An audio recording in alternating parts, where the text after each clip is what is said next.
Without further ado, please rise as we welcome the arrival of Yang Berhormat Senator Tengku Datuk Seri Utama Zafrul Aziz, Minister of Investment, Trade and Industry.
Assalamualaikum and a very good evening everyone. Yang Berhormat Senator Tengku Datuk Seri Utama Zafrul Aziz, Minister of Investment, Trade and Industry, distinguished guests, members of the media, ladies and gentlemen.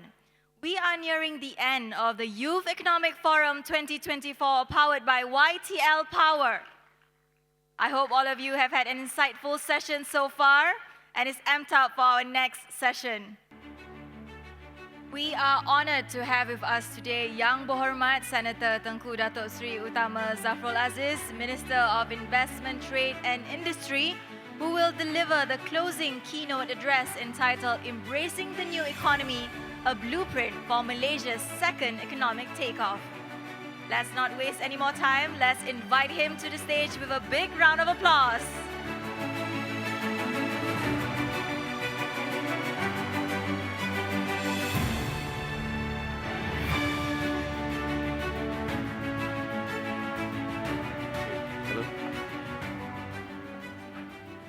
Bismillahirrahmanirrahim. Assalamualaikum warahmatullahi wabarakatuh dan selamat petang dan salam Malaysia Madani. Cik Syed Muhammad Arif, President of Perdana Fellows Alumni Association, Iwani Effendi, the Director of the Youth Economic Forum 2024, sponsors, Mr. Yeo Kyong Han, the Executive Director of YTL Power. We also have the Chief Executive Officer of HRD Group, Datuk Wira Shahul Daud, and rest of the VIPs who are present here today. Assalamualaikum warahmatullahi wabarakatuh again. So, first of all, thank you for inviting me to this closing ceremony. I must say I'm very surprised to see so many of you who are still here at this late afternoon on a Saturday evening, in fact. But standing in front of such a young audience, apart from the one at the front row here, I wish to start with something different. Right? Today, instead of driving straight into facts and figures, I want to share my perspective as a father. Right?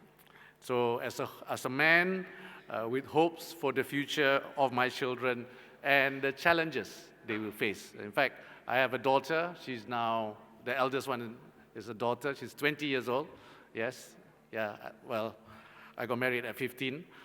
But anyway, I'm trying to keep everyone awake here. Didn't realize this forum is no response from the audience. I think I better talk a bit more about what's really happening in Malaysia. But really, seeing not only the many uncertainties of our rapidly changing world, but also the incredible potential that each of you, youth in the audience, holds to shape it.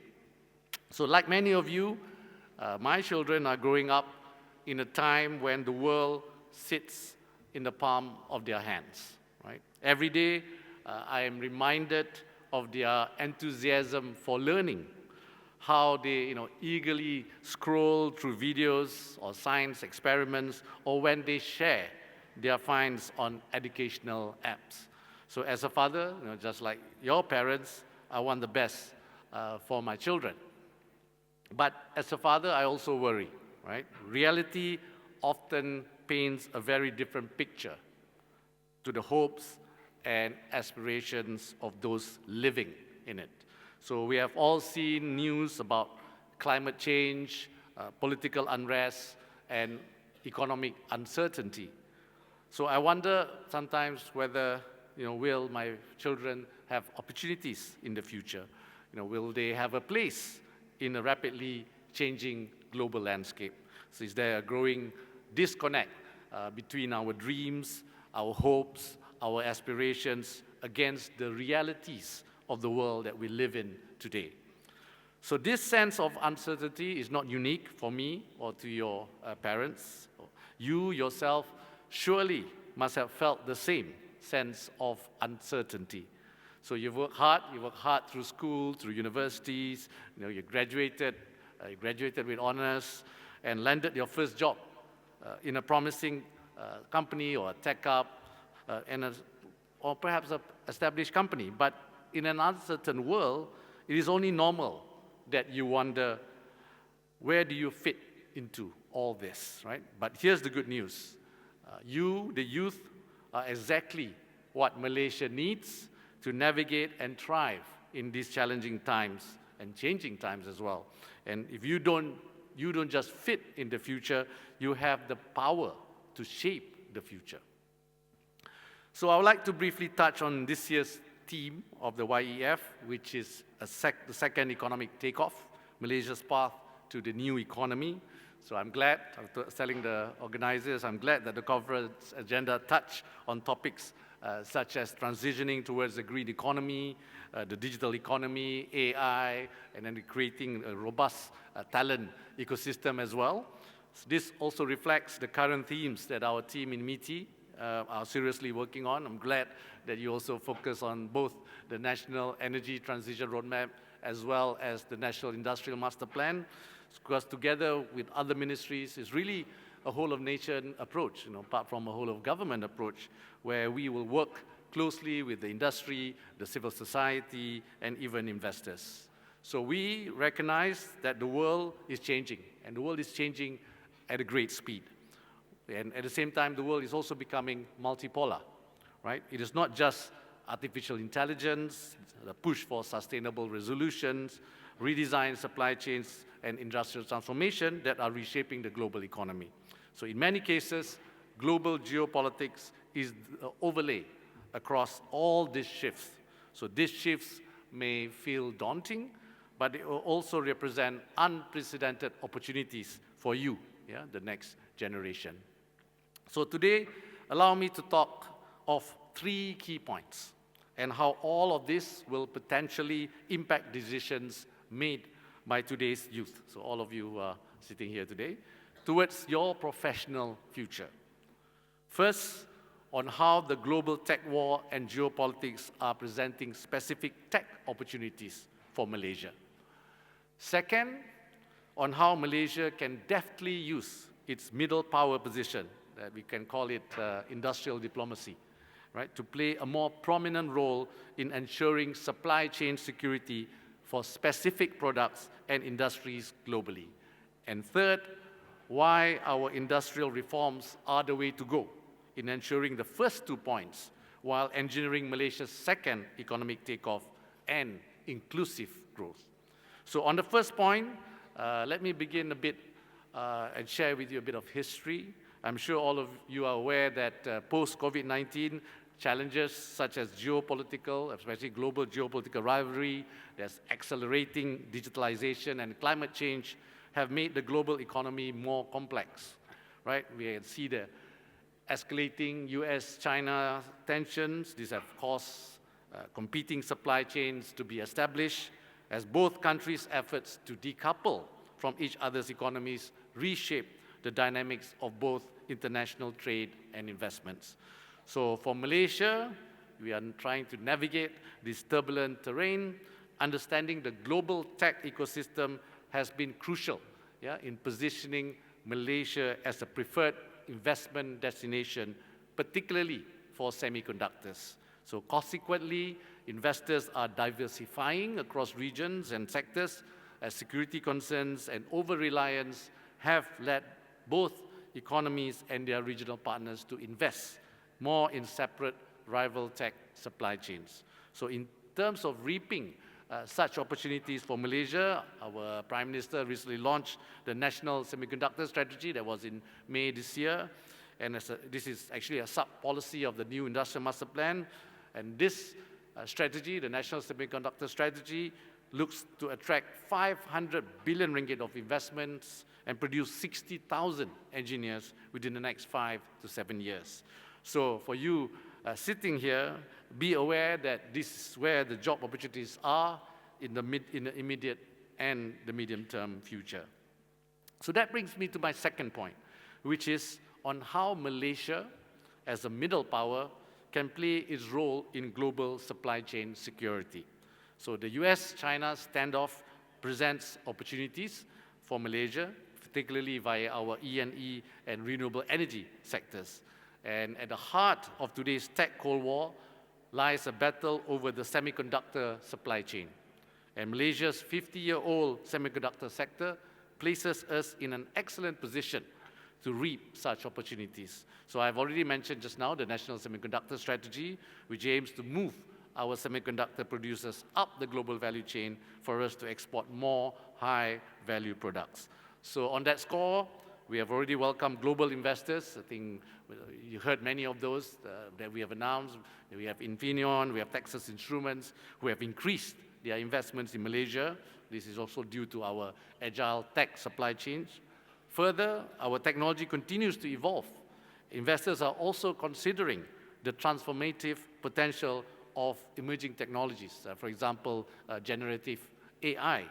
To that end, Malaysia is also actively courting investments in related assets such as robotics, AI-powered logistics, suppliers, industrial real estate, in short, hardware, software, and application across the entire AI ecosystem to help global investors mitigate risks. So analysts have estimated that government initiatives such as the US CHIPS Act may inject roughly $100 billion into the semiconductor industry across the US, Europe, and Asia. So Malaysia, we have the industrial capacity, the track record, and the rule of law to successfully reap that opportunity. So Malaysia actually can truly become a middle power broker to support the security of the global tech supply chain. So to that end, the National Semiconductor Strategy has earmarked over 25 billion ringgit over the next decade to strengthen and upscale Malaysia's semiconductor sector through talent development, targeted initiatives for local companies, and incentives to promote investments in high-value sectors. So what this means is higher skill and better paying jobs for you and the STEM students sitting here today, and also the non-STEM students. This is as part of the overall Madani economy framework to ensure better broad-based growth and a more equitable sharing of the nation's wealth. So to all of you today, this brings me to my final point, which I mentioned just now, the third point, which is ensuring economic inclusivity and security for all. The Industrial Master Plan also emphasizes on sustainable and inclusive growth, but capacity building is key. This is why we also recently launched the Green Investment Strategy. This is to complement our Industrial Master Plan. We have the net zero target under our mission number 3 and the National Energy Transition Roadmap. And last year, we also launched the National Industry ESG Framework, and last month, we launched the Circular Economy Policy Framework for the manufacturing sector. So all this reflect our strong recognition that industrial policies can and must assume a new role due to climate risks and to accelerate Malaysia's transition to a low-carbon economy. So the Green Investment Strategy, for example, drives the innovation and investments needed to achieve a just energy transition, ensuring that our climate commitments are met while protecting the well-being of our workers affected through the creation of new job opportunities and reskilling. Indeed, If you look at the last 20 months or so, we have attracted many renowned multinational companies, investors, for example, from Middle East. They have committed about 8 gigawatt, 10 gigawatt of RE projects across Malaysia. We have also recently launched our Green Industrial Park in Kigip. For example, this is a green industrial hub for high-quality sectors such as electronics, semiconductors, and logistics, and powered primarily by renewable energy. So back to the green investment strategy, we are also looking into various initiatives to mobilize capital towards advancing circular economy. We want to mitigate climate change, adaptation of strategies, and sustainable mobility in our industries. Again, the job opportunities are here, particularly when you talk about green investment strategy. We aim to create 350,000 additional jobs, and mainly high-skilled jobs in these green sectors. So this means your future can be both promising and environmentally conscious.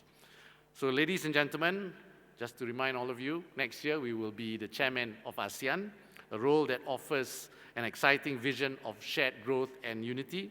And as you all know, there's 680 million people in ASEAN. Half of them, nearly 50%, are below the age of 30. And ASEAN's demographic dividend is set to drive growth. So we have a young, dynamic population, including everyone here today, of course. We have the energy, the creativity, and drive. These all are needed to push ASEAN towards a resilient, sustainable, and inclusive future. So in short, all of you can make a difference in strengthening ASEAN's future role in the new global order. And in our role as ASEAN Chair, we will also champion the digital economy through the upcoming ASEAN Digital Economy Framework Agreement, the DEFA. So if realized, it could add up to $2 trillion of ASEAN's digital economy, creating, again, high quality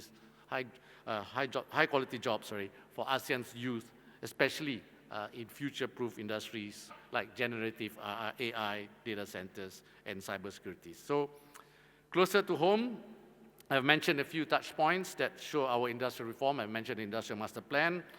It's also a blueprint for your future, particularly in terms of creating high-skilled jobs in globally important sectors. I mentioned already semiconductors, robotics, AI, sustainable energy. So we are investing not just in businesses, but also in you, right? The talented and ambitious young people who will lead these industries, to ensure that these opportunities are accessible to all Malaysians, especially our youth. The government is rolling out a number of initiatives to upskill and reskill our workforce. We have just heard the budget announcement by our Prime Minister. Programs like Khazanah K Youth Program, they will train 11,000 local talents in critical sectors like semiconductors and E&E. And then you have universities like UITM, USM are receiving funds to train young Malaysians in AI application and engineering, ensuring that everyone has access to these opportunities. We are also ensuring that youth from rural areas are not left behind. And HRD Corp, for example, they have a 3 billion ringgit fund that will provide 3 million training opportunities focusing on the industries for tomorrow. And we have the Skills Development Fund Corporation, or PTPK, that's about 500 million ringgit, will finance training for more than 20,000 trainees in high-growth sectors. So this means that wherever you are from, whether you are in the heart of Kuala Lumpur or small town, you will have access to these life-changing opportunities. So this is your time. You have the opportunities, the tools, the enablers, and the drive to thrive in this new economy. The government's role is to help you to succeed. But it's your role to step up and take ownership of Malaysia's future. Whether it's through innovation in AI, entrepreneurship in green technology, or leadership in advanced manufacturing, you are the ones who will shape the Malaysia of tomorrow. So I also understand that some of you may feel disconnected from the political process, right? But I want to remind you, your voice matters. The policies we are implementing today, like the Industrial Master Plan and our focus on talent development are not just about today. Yeah, they are about your future. Political stability ensures that these long-term plans continue without interruption, and your participation, whether through platforms like the Youth Economic Forum or just making your voice heard in elections, ensures that we are building a future that reflects your needs and your aspirations. So on that note, I'm pleased to hear that YEF has put forward 10 resolutions following its closed-door policy roundtable discussion on 4th October, and then it was reduced to 5, I think after the discussion with the Honourable Minister of Higher Education, Datuk Zamri. And this resolution focused on 3 pillars still. That's still the same, roughly. I think I saw 5 just now, 3, yes. But really, to me, this is a commendable effort that goes a long way to complement efforts by the government and reflects a whole of society approach to nation building.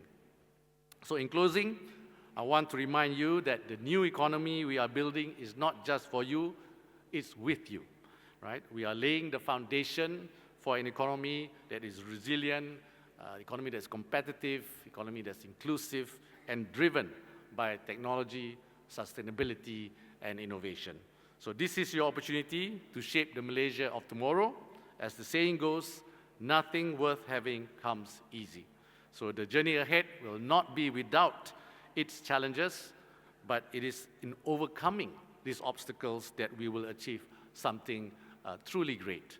Together, I think we can transform these challenges into opportunities and build a Malaysia that thrives for generations to come. So I want to commend the Perdana Fellows Alumni Association for organizing this Youth Economic Forum. I was made to understand it started in 2016. Yes, so well done. And I see youth from many different backgrounds here today, from high schools, mahasiswa, of course, young professionals. And platforms like this empower young Malaysians to take an active role in shaping the policies that will determine our shared future and to build a more prosperous and sustainable Malaysia for generations to come. So thank you. Sekian. Wabillahi taufiq wa hidayah. Wassalamualaikum warahmatullahi wabarakatuh.